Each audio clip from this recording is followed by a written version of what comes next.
Thank you, Jennifer. Jennifer has been a godsend. I have learned so much from her. She's been at this for a year. I don't know how you do it, but thank you. I'm going to start with a story. I have a 58-year-old man who came into my clinic on Thursday. He had been to the Methodist emergency room earlier that day and had been diagnosed with an x-ray and clinical evaluation with COVID pneumonia. But he was sent home on a narcotic cough syrup and nothing more. He came to my office, short of breath. His oxygen saturation was 84%. So Jennifer came and got me, and we actually didn't have ivermectin on hand, and I'll get to that.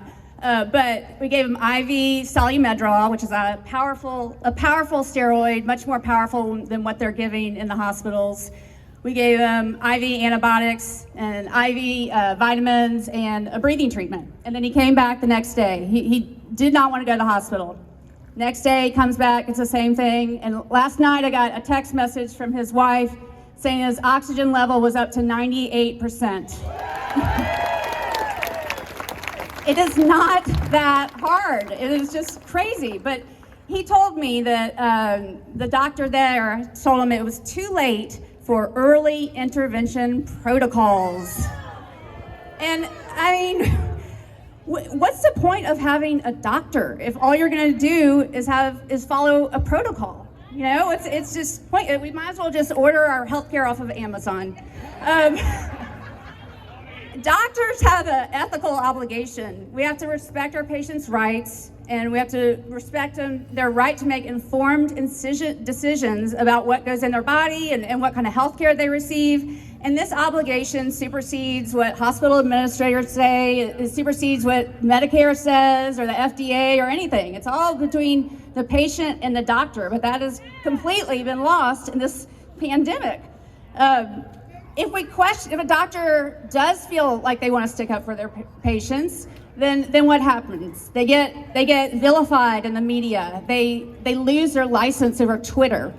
They get complaints from the medical board that are completely unfounded. Florida is how is it that Florida is making Texas look bad? I mean, it's crazy. Florida has proposed a bill that protects physicians' right to free speech, and Texas needs to follow in their footsteps.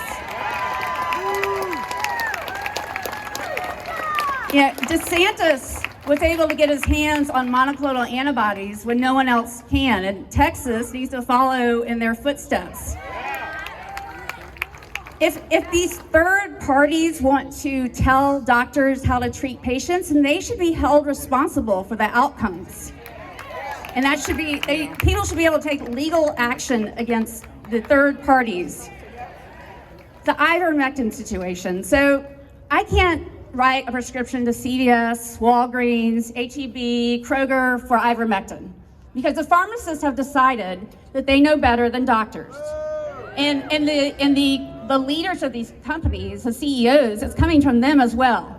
If the pharmacies dispense ivermectin, which is safer than Tylenol, then there's going to be consequences to these pharmacists.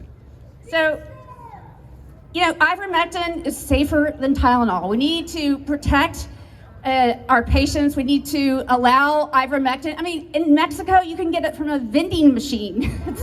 It's crazy. I mean, one step we could do is just let doctors dispense their own medications to get around this, and then we cut out a lot of the middlemen. There's a lot more I could say, but I don't have time. But I think the bottom line is, you know, this is a turning point for healthcare. The last 2 years have been horrible, but we can look at this as an opportunity to turn things around in our system. Cut out the middlemen and let doctors be doctors.